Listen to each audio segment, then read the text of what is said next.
Hi, everyone. It's so great seeing you here. It's so nice to have this conversation with you to talk about burnout.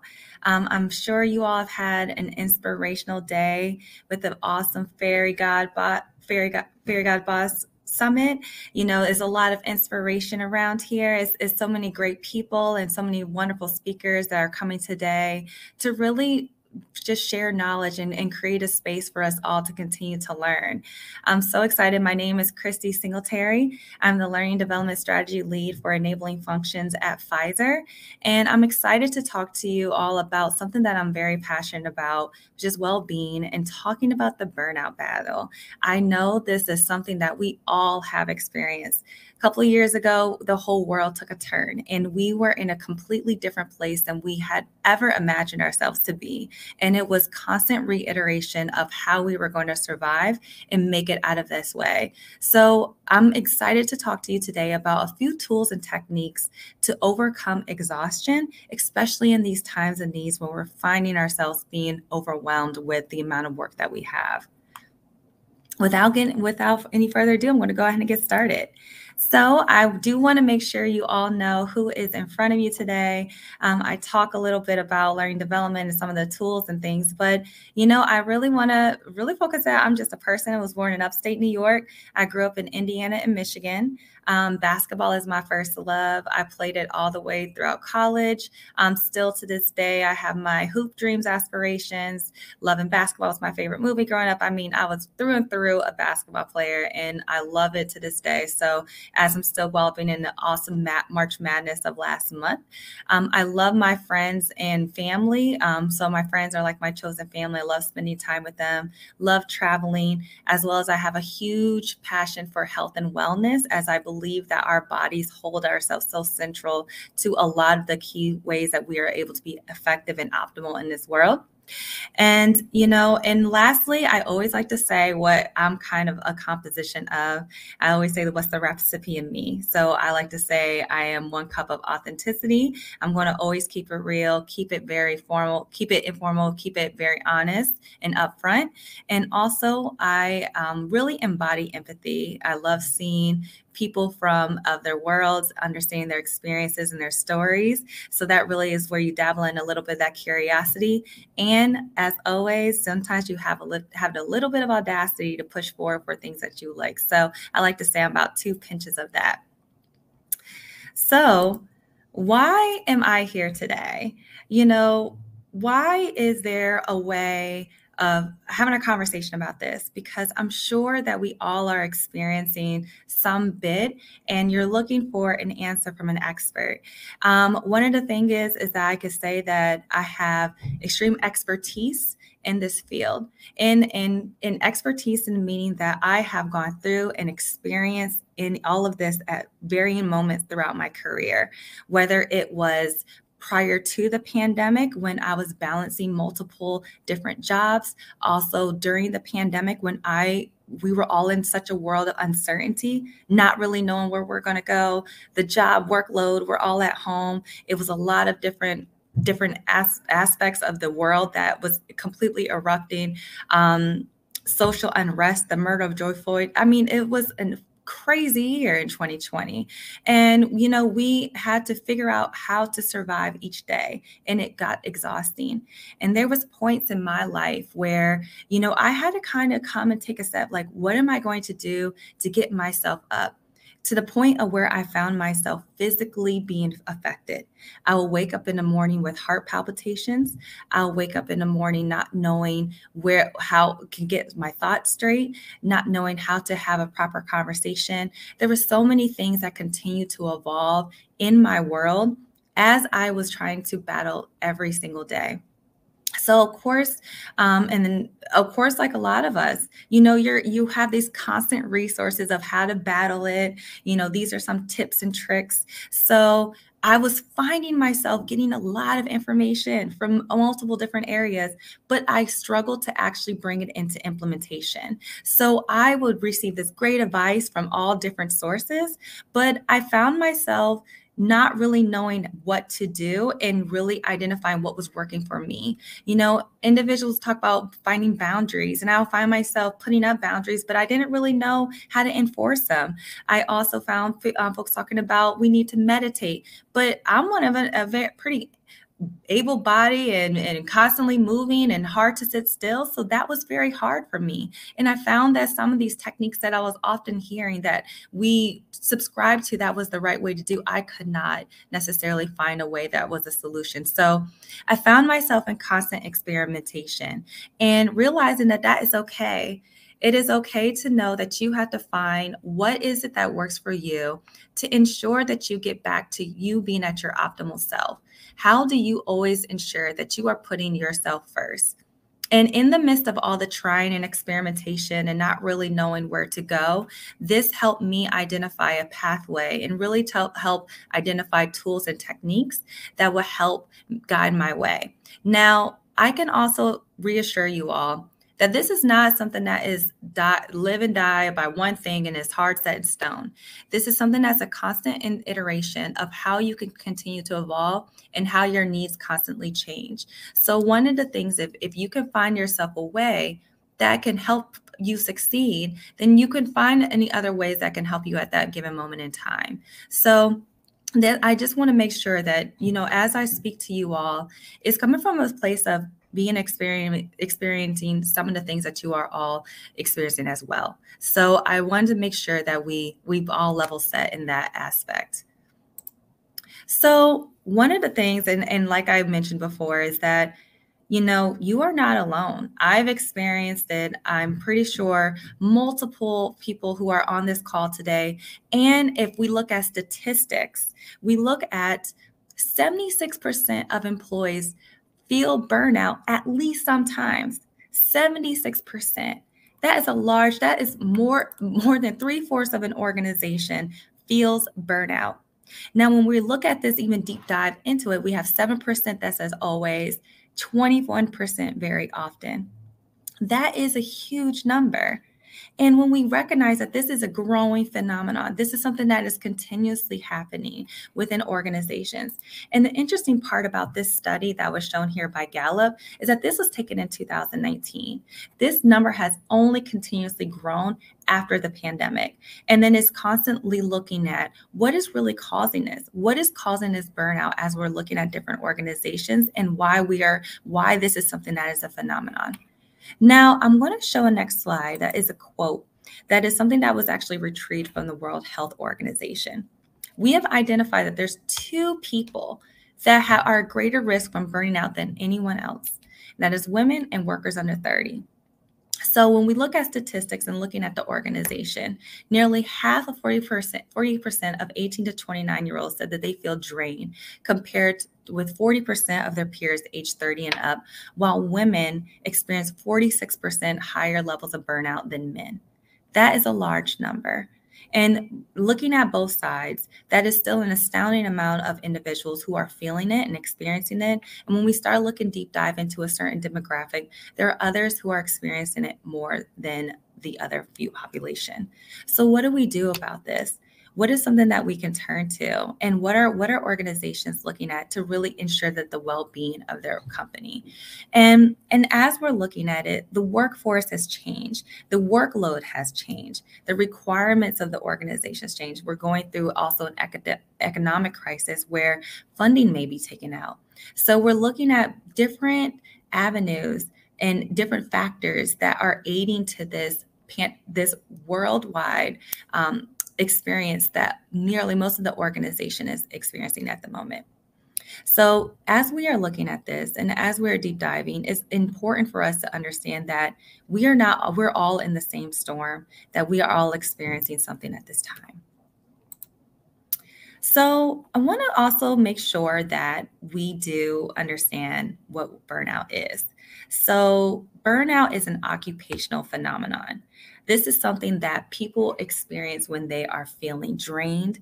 It is conceptualized from being a chronic workplace stress. So when we look at it, we look at emotional and mental exhaustion that is coming from it by excessive and prolonged stress. So it ultimately feels like energy depleting, or you feel exhausted, you feel emotionally drained, you feel and as the stress continues and builds on over time, you begin to lose interest and motivations that kept you certainly in a role in the first place. So this is where a lot of fear comes in for different organizations or for individuals, as they are feeling themselves take away from their normal selves. They're identifying where they are essentially losing the energy and drive to stay focused. So as we know that this continues to have a coupling effect, when you don't have energy, you're not putting forward the performance that you need. So it makes you feel hopeless and cynical and resentful. And eventually it makes you feel as if you have nothing more to give. So what do we do about this? What exactly are we falling ourselves into? So looking at burnout and knowing that there's a couple of key things that we want to address, because this does indeed have an effect over your social life, your home life, and as well as work. So this can actually cause long-term changes to your body, as this is chronic stress over time that can eventually turn to illnesses. Now, I do want to make sure that we identify the difference between good stress and bad stress. So oftentimes we look at good stress, that it is actually something, a good thing. Sometimes is noted to have a little bit of stress, because it can actually give you that feeling when you're excited, when you are being, your pulse quickens, or your hormones enter. There's no fear or threat. It's something that is kind of getting your endorphins going. It gives you a little bit of excitement and it gets you motivated. The key thing about good stress is that it's short term. It's nothing that is going to be prolonged over a long period of time. And it's something that actually inspires you. It motivates you. It focuses your energy and your performance. Now that bad stress, that is the part that we actually want to be mindful of, because this is a stress that wears you out. It can lead to anxiety, confusion, poor concentration. It's nothing that actually helps you in this moment. So when we identify those different pieces, we can actually say, am I having a good stress moment, or is this bad stress? And when you can ask yourself certain questions, are you leading down to that bad stress where it's leading to burnout? When you're looking at things like every day is a bad day, you're often exhausted, your majority of your days are tasks of you looking mind numbing, or is numbing or overwhelming. There's also signs of burnout when you are looking as you're not appreciating the moments where you're feeling very helpless or overloaded or overwhelmed. So those are some things when you can identify when you're starting to take that slippery slope into bad stress, where it ultimately leads to burnout.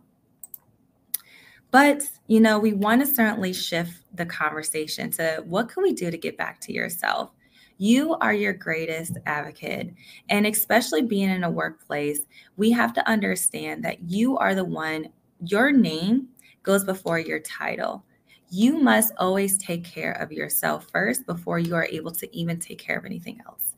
So you have to understand that in order for you to perform and in order for you to do, you have to acknowledge that you have to put yourself in a position to where you're taking care. And then sometimes we have already gotten to that point of burnout, but we have to identify ways that we can get ourselves back on track.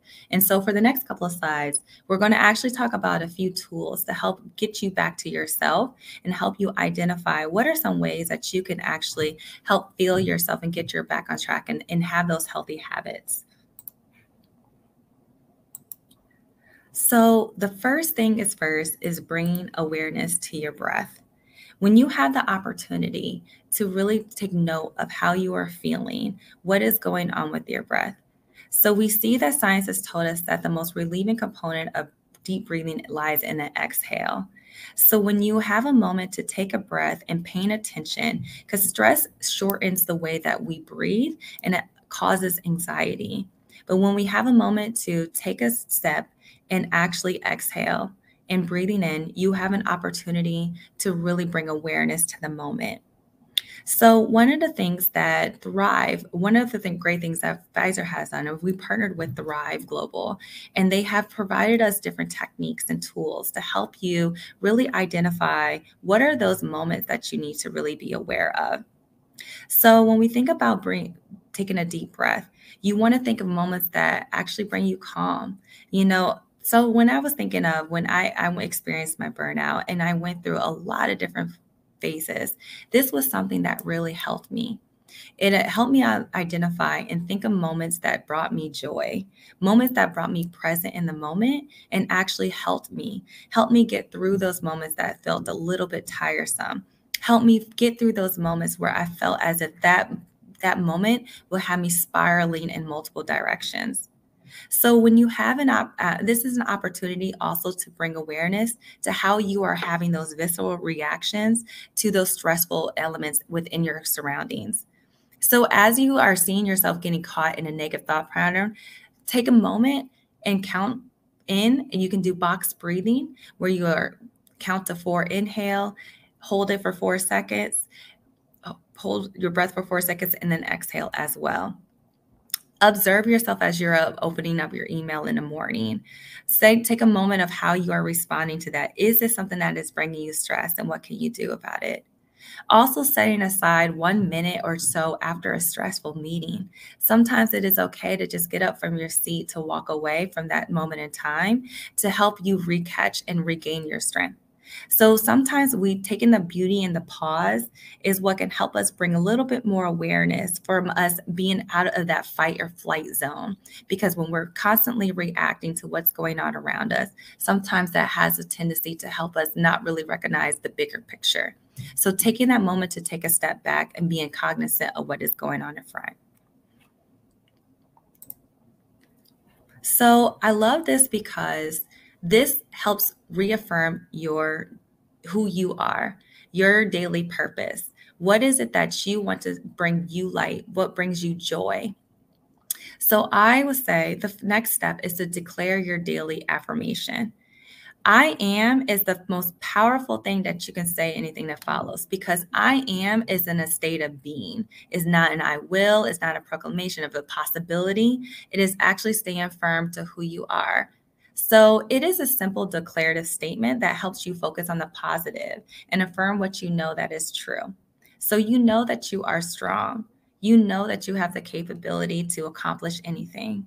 You know that you have the capacity to get over any barriers that lay ahead of you. Some of the things that I used to do with my affirmation is I would literally have it in front of my computer every day. So that was something that before I turned on my computer and before I started my day, I had a reminder of who I was. It wasn't anything that will come up during the day that will help me think otherwise, because I was able to make that declaration. So it has an opportunity for you to turn in those perceived weaknesses into a strength. And it actually has an opportunity for you to feed into yourself and to remind you who you truly are. Next one, and this is one that I know we get a lot of response of, is setting your boundaries. I know that we have seen a lot of things, and maybe it is more on my end of seeing a lot of Instagram talking about the soft life and how to set boundaries. Boundaries are hard. And I will say it again, boundaries are very hard because you have to be the one who enforces it.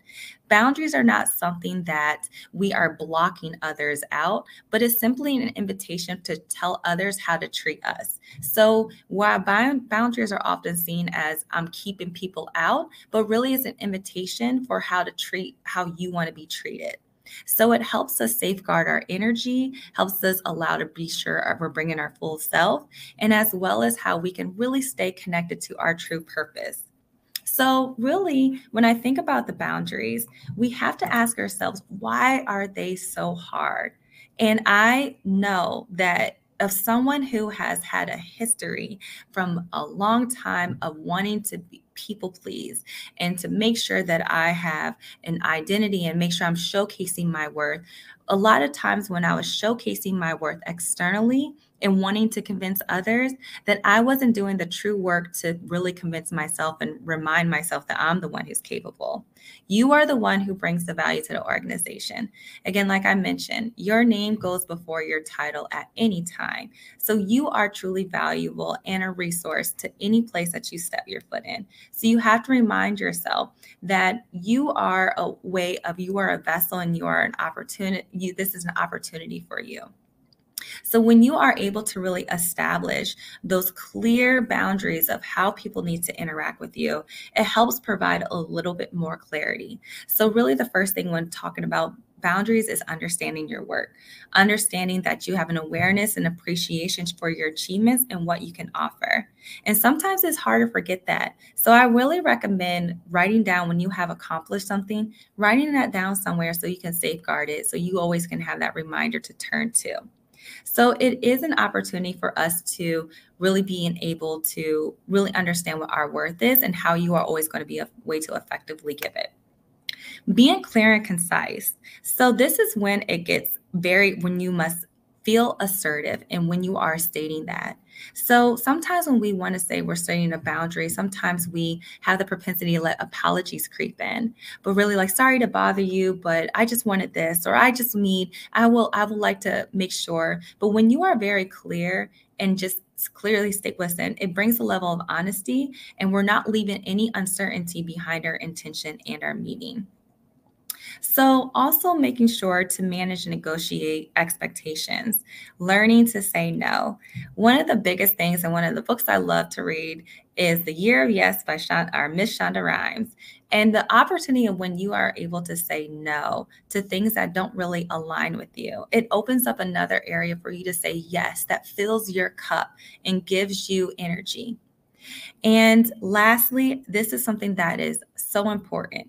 Use your paid time off. Use that time to really ensure that you are taking that time for yourself. Your company gives you those time and that allotment of the time for you to really ensure that you can take it in. So that is your sacred space to ensure that you protect. And when we're giving ourselves back on time that we have taken off, we're essentially not taking advantage of some of those benefits that are given to us. And we have to understand, how do we really be able to protect that? So really establishing and being firm with it. So setting boundaries is hard. Letting that stuff is not a very easy feat, especially when you is something of a habit that you are breaking. It is not something that is easy to overcome, but it is a practice. It is something that is daily intuitive, where you have to ensure, in order for you to feel this consequence or feel this action, there must be a compromise. So it's constantly that battle of what are you compromising or what are you going to essentially lessen in order for you to achieve what you truly want. And sometimes that doesn't require you saying no. So this is one of the things that I want you all to walk away and understand, how is the action plan. So I am a huge believer in atomic habits. And how do you keep something sustainable for yourself? How do you keep something moving? So this is an opportunity for you to look at, how does this habit, what is the belief surrounding by the habit that you have? And the more and more we're conscious of that, the more and more that we are aware, the more and more we are able to make change. So if we say that we would like more rest, but we're finding ourselves working nth hours of the night and we're unable to catch that time, really what we're consciously committing to is working. We're saying that that is more important.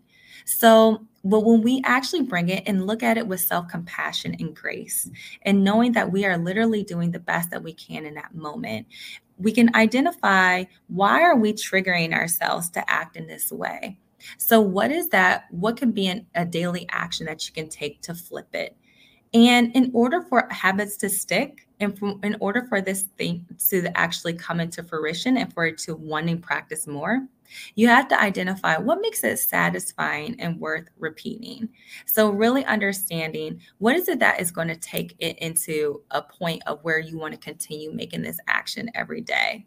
So really looking into what is it that we can really identify, and what is it that we really want to ultimately succeed from in order to do. So one of the things that I had coupling habits. So sometimes you can always be able to accomplish two goals at one point. So one of the things that helped me, especially during the pandemic, and it was an opportunity during the summertime to take long walks in the neighborhood. I found myself always wanting to move. So I asked myself, in order for me, I must stop work at 6 o'clock because I want to go on my walk. That is going to not only aid in my health, but I'm also going to be able to see parts of Brooklyn and stores that I have not seen before. So it's also knowing that you're going to be able to repeat that habit because you get to have something exciting to look towards. So this is one thing, and I know that we crunched a lot of information in a couple of times, but I want you to, Auntie Oprah said this one amazing thing: breathe and let it go. And I want you all to resonate on this. And I want you to remind yourself that this very moment is the only one you have for sure. So, how is it that you want to spend your time? How is it that you want to live your life? How is it that you have an opportunity to exercise your purpose? And knowing that when we are looking at and we're constantly putting ourselves in positions where we're overworking and we're putting forward to that, we are taking away time from things that matter. So it's an opportunity for us to look at how can we factor in what really is important to us. And I highly recommend journaling. And I highly recommend reading and understanding. And as you are journaling some of these thoughts and some of these behavior, you have an opportunity to be reflective. So there's a few things I want you all to walk away with from today. Is one, giving yourself permission to tend to your needs first, knowing how we are constantly pushing and wanting to serve others. Sometimes we always hear, you must fill your cup. You must put your mask on first before you put on others. So make sure that it's okay to tend to yourself. It's okay to exercise that. I also want to remind you to extend yourself grace and self-compassion because you are doing the best that you know with what you have in your toolbox at the moment. Now, hopefully today, after a couple of these tidbits, you are able to walk away with key action steps that you are able to take in forward. And also commit to one micro step that you can do to support your wellness journey. Burnout is a hard way to go. And especially when some of us have already reached that point or find ourselves going there. Take a moment to pause, reset, and identify where are those areas of opportunity you would like to take to ensure that you are putting yourself first. And I hope that this helped you all out today. I'm very excited for the way that things are turning and really making sure that it is okay that you are putting yourself first. Thank you all. Great. So I see that we have a few Q&A. One of the questions that we have that came in is talking about the best remedy for burnout is rest, reflection, and ability to recharge. But some of us do not have that luxury of taking time off between jobs or even taking a very long vacation at our current jobs. Personally, I have started a new job in the past while also dealing with burnout from the previous one. Are there techniques or things that we can do to combat and recover from burnout when we don't have the luxury of taking extended leave? And this is just for the sake of clarification, I mean tech. Yes, absolutely. One of the things that we have to identify is that sometimes we don't have that luxury of taking 2 weeks. Sometimes we don't even have the finances for it. But how can you live in a moment when you start your day? Identify what is one thing that you are going to do to serve yourself in that moment. What is that one thing that you can take and enjoy that may have nothing to do with work, that can bring a smile on your face, that feels relieving? So sometimes it's taking those micro vacations. Sometimes it could be making a cup of tea. It could be having a glass of water. It could be making a nice meal. But it's having those moments to only think about yourself and how you are filling yourself up. So I would recommend identifying what is one thing or two things that can bring you joy. If it's making a nice meal, trying a new recipe, taking a walk, maybe it's actually getting some sun. It's starting to become the night of spring and summertime. What are those little moments that you can take on a day-to-day basis? So I see we have another question in terms of the COVID. Our company is very fragile financially. On top of the burnout staff we are facing, we furloughed a portion of the team. Those who are left are over-resourced and are plagued by calls from partners who have not been paid. We're not getting information from senior leadership on how long this period will last, nor on how to manage delivery or vendors through this time. When a vendor is not communicating in general, how can staff be clear that they cannot keep going on in this? And that's an excellent example. And this is an opportunity to really share and open up that honest conversation of what you can truly indeed handle. You do not have to be the martyr for your company, and especially when it's a sacrifice of yourself. So the question is too is what in with this resource and what these things are going on, is it okay that you are going to sell yourself short? And that's not okay. It's identifying and being honest with what you need and what you can truly handle. So really identify what those non-negotiables. What are those things that you have to really be responsible for in order for your health? Because your health comes first. If you aren't healthy, if you aren't able to do your job, there would be one less. So it's one thing to really state and being open and honest with what those boundaries are. In this environment, without sounding threatening, are there ways we can support each other when we're not getting the support from others? Absolutely. In that action plan that I've shared, I highly recommend you take an accountability buddy. How is a point where you can find somebody who is within your office who can actually help you navigate through that? It's a great opportunity to really drive connections and really to help support and help drive. Finding somebody else to talk to, finding somebody else to relieve are great ways for you to really connect with others. Great. And I'm seeing some more questions in terms of, let's see here. And I think that is the last call that we have. So thank you all again for your time. Again, I am so happy and grateful to have this opportunity to speak with you. This is a real thing. And so be gentle and take care of yourself. Find one thing that can make you smile and really enjoy the time that you have in present, because that is the only time that we have control of. Thank you.